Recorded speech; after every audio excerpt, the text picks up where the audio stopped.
Pikirkan anak dan istri dulu ya.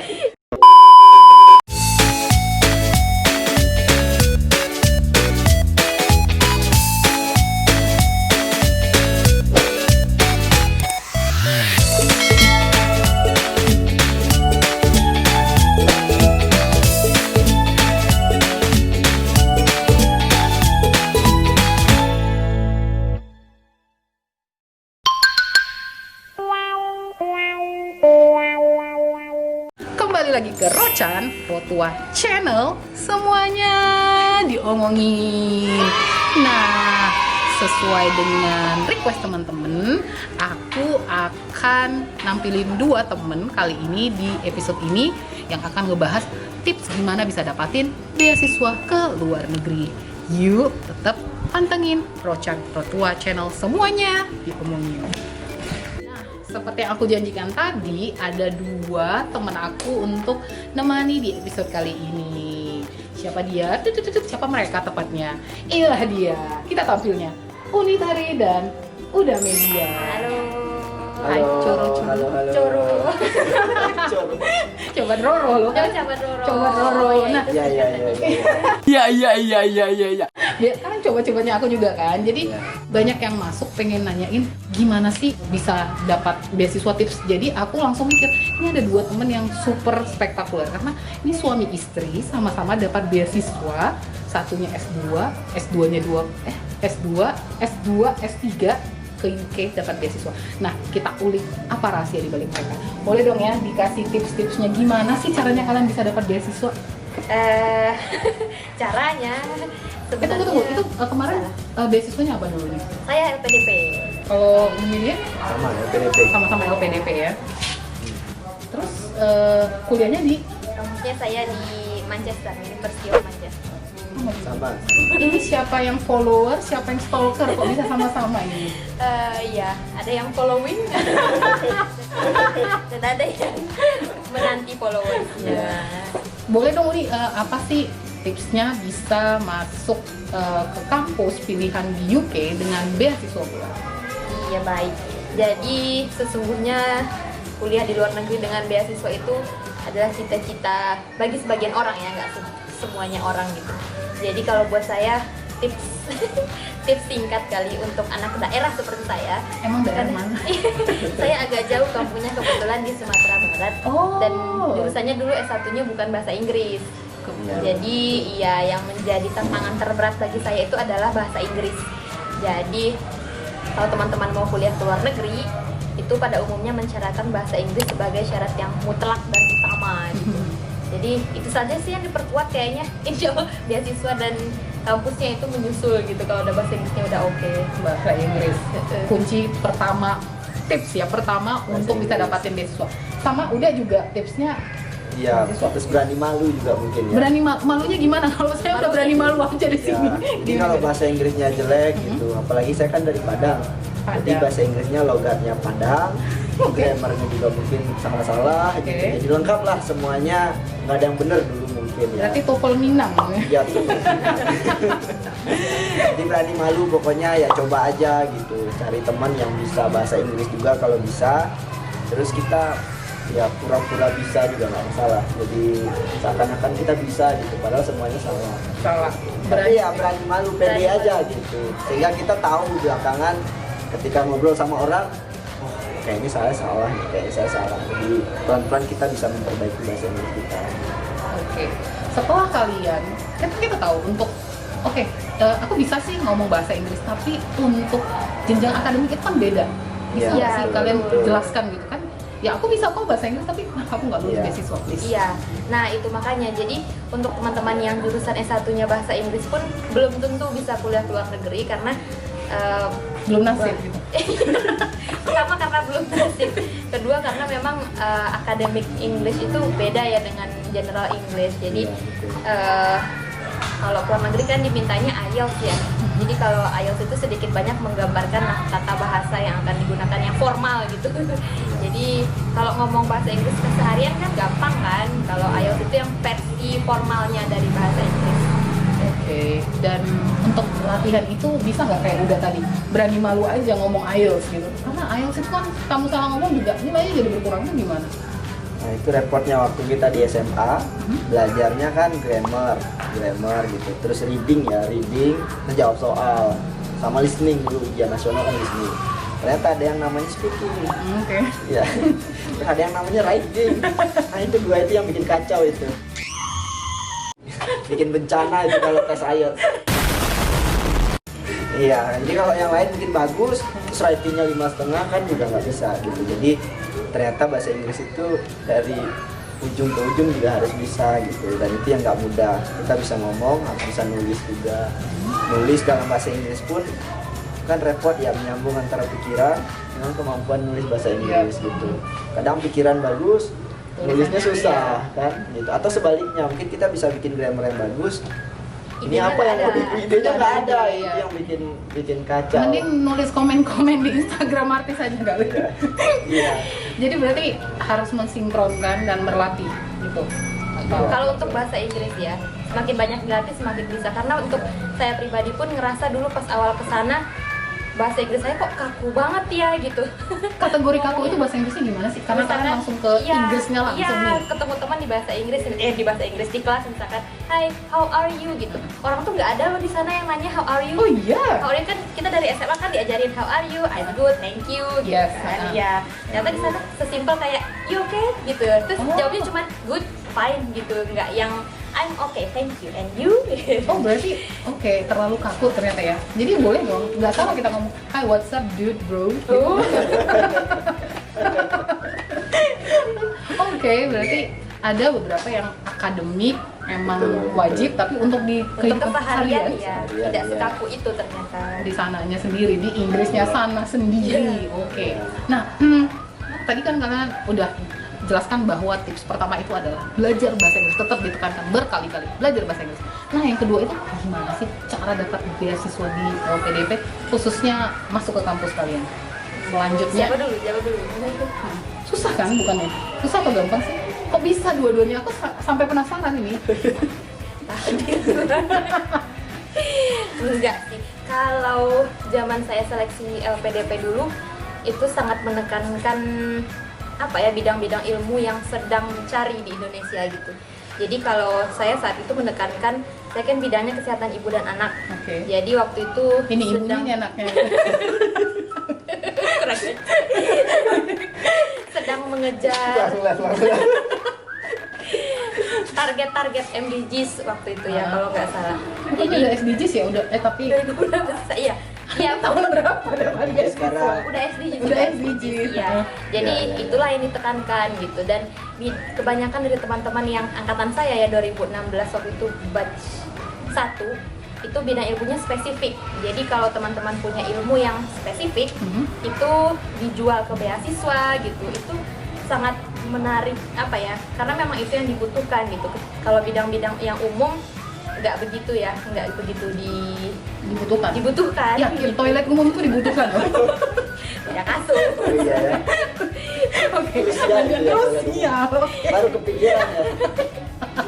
Sorry guys. Ups, ini coro-coro. Nah, Mohon berarti bersabar. berarti spesialisasi yang membuat itu Spesialisasi dan unik gitu. unik Ya. ibu dan anak. Nah, kalau udah media sendiri S2, S3-nya kemarin di beasiswa juga LPDP begitu? Iya, alhamdulillah dapat beasiswa juga. Cuman memang waktu sebelum S2 dapetin beasiswa S2 yang paling sulit ya, karena ketika S2 sudah beradaptasi dengan lingkungan akademik di sana, kita sudah bisa persiapan lebih baik gitu. Tapi untuk dapetin S2 itu yang paling sulit. Kalau dari SMA mungkin udah juara 1, juara umum, Oh, anak kemudian pinter. dapat Selamat ya, kenalan dong, kenalan. Ini teman saya loh. iya, terus kemudian dapat beasiswa undangan apa namanya? Apa? Undangan SNMPTN. SNMPTN undangan ke UI. Jadi wajar mungkin dapat beasiswa. Kalau saya kok rasa-rasanya dulu mungkin teman-teman di SMA juga nggak percaya saya dapat beasiswa. Oke, gitu. pengaruh tampang gitu. Iya, dulu ranking berapa ya waktu SMA? Nggak pernah dapat ranking lah. Serius? Gitu ya. Nggak pernah dapat ranking lah. Serius? Gitu ya.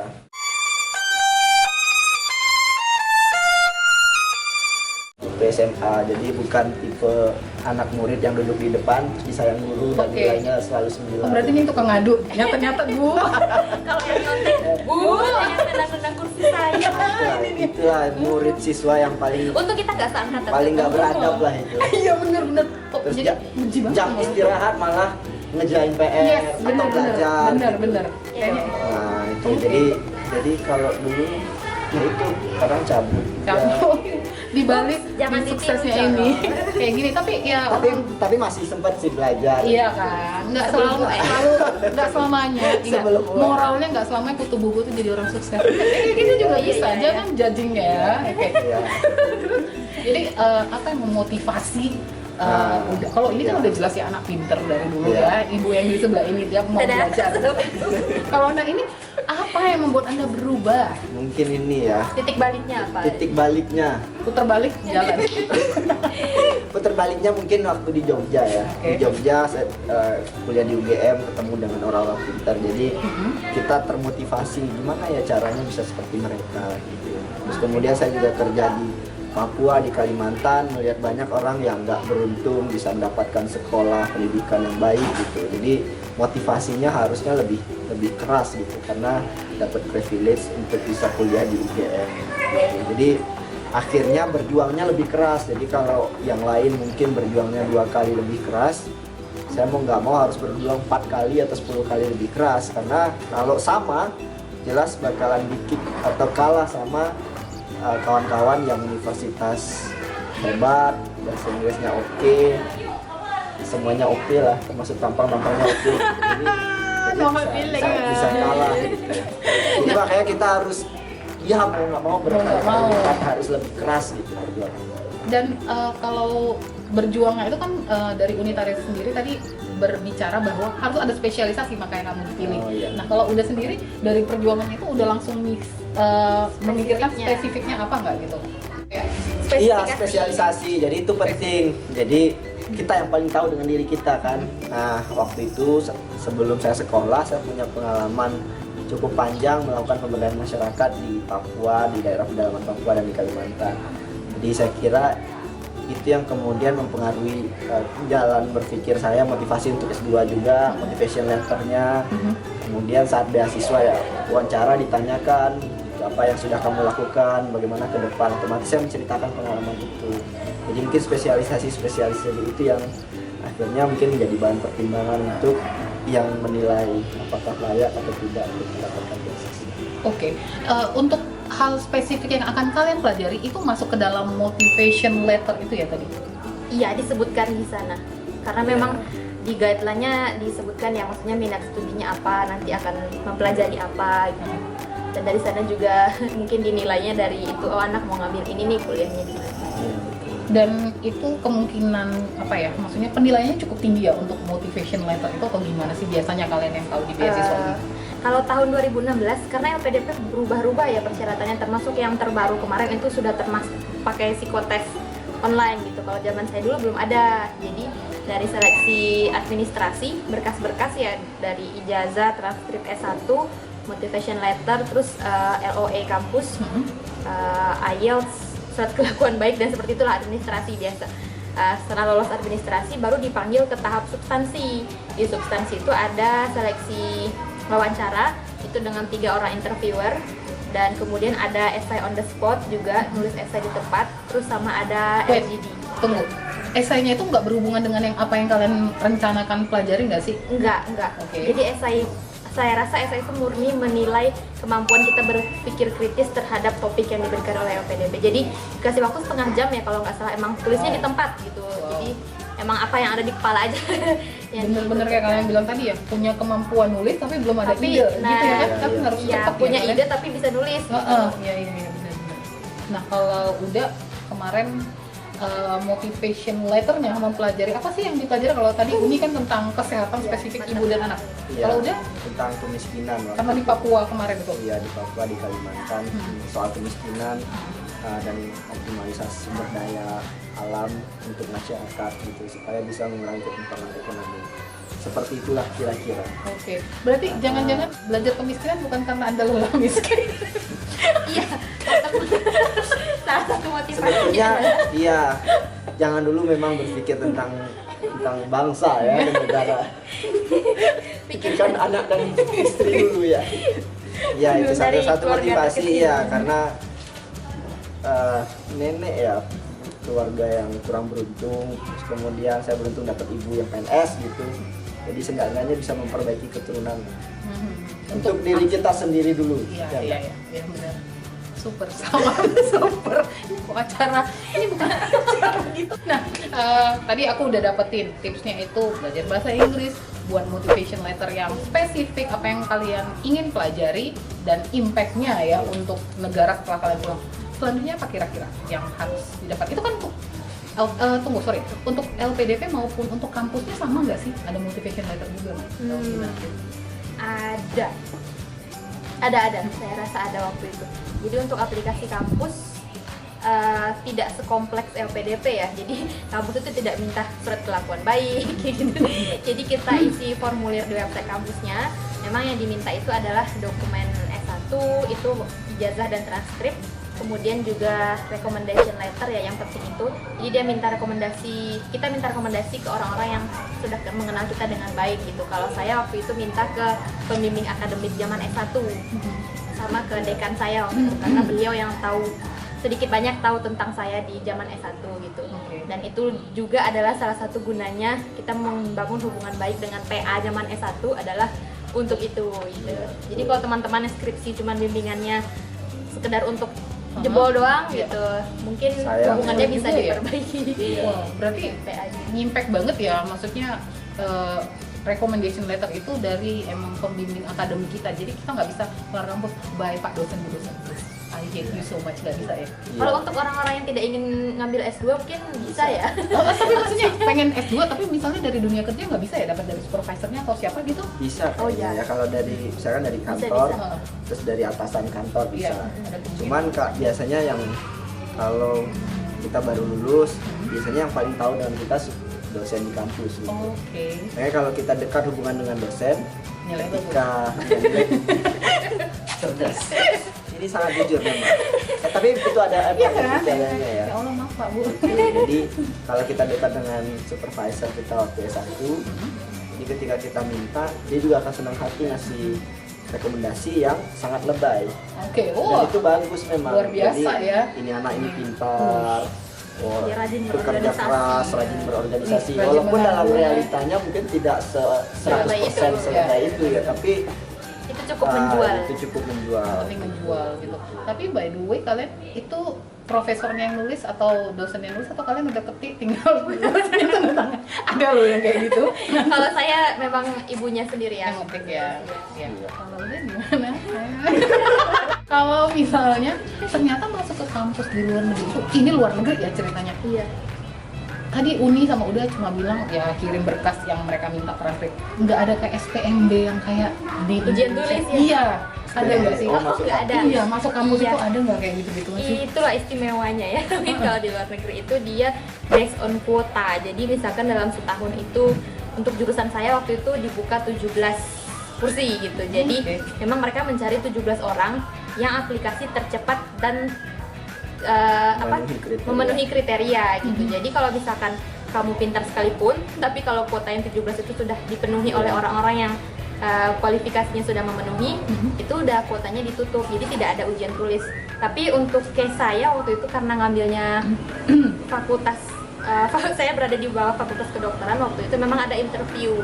Jadi interview dia lebih melihat kecocokan kita dengan ekspektasi kita terhadap mereka gitu. Jadi interviewnya bukan untuk menguji sih, tapi untuk mencocokkan persepsi saya terhadap kampus aja. Kalau udah sendiri gimana dengan kajiannya dan hampir sama sih, karena S2 rata-rata kalau di Inggris ya tidak ada ujian tulis.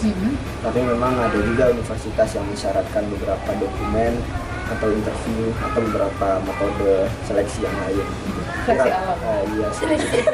Ya Allah, mohon maaf. Kalau S1 saya kira ada juga yang ada ujian tulis ya. Iya. Tapi ini konteksnya S2 ya. S2.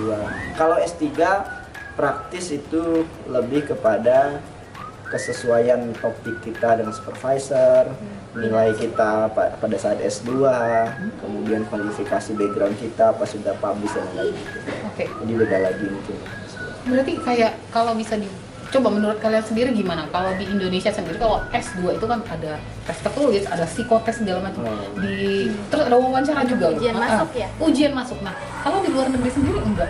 Jadi menurut kan kayak lebih sulit tapi lebih mudah masuknya. Susah pertanyaannya ya. Susah ya? Dijawabnya juga susah. Jawabnya susah ya. Kalau untuk kasusnya luar negeri mungkin beda-beda ya. Jadi kalau untuk Inggris, kalau untuk Inggris memang tidak ada ujian tulis yang untuk S2-nya. Cuman untuk yang interview itu ada beberapa jurusan memang. Tapi kalau luar negerinya Amerika itu ada mensyaratkan GRE. Iya, dia minta GRE itu seperti TPA-nya, Ya, tapi dalam bahasa Inggris iya, lah. betul. Gitu. Akhirnya mungkin seperti TPA juga, tapi dalam bentuk bahasa Inggris. Gitu. Tapi itu juga negara-negara kayak US kan yang minta GRE. US, ya kan? Kalau Iya. oke. Cukup jelas kan tips tipis dapatin beasiswa dari Tari dan Media? Jangan lupa untuk ikuti perjalanan kisah hidup mereka berjuang menaklukkan The University of Manchester, Inggris di episode Rocan selanjutnya. Please videonya di like dan subscribe ya Coro. Muah!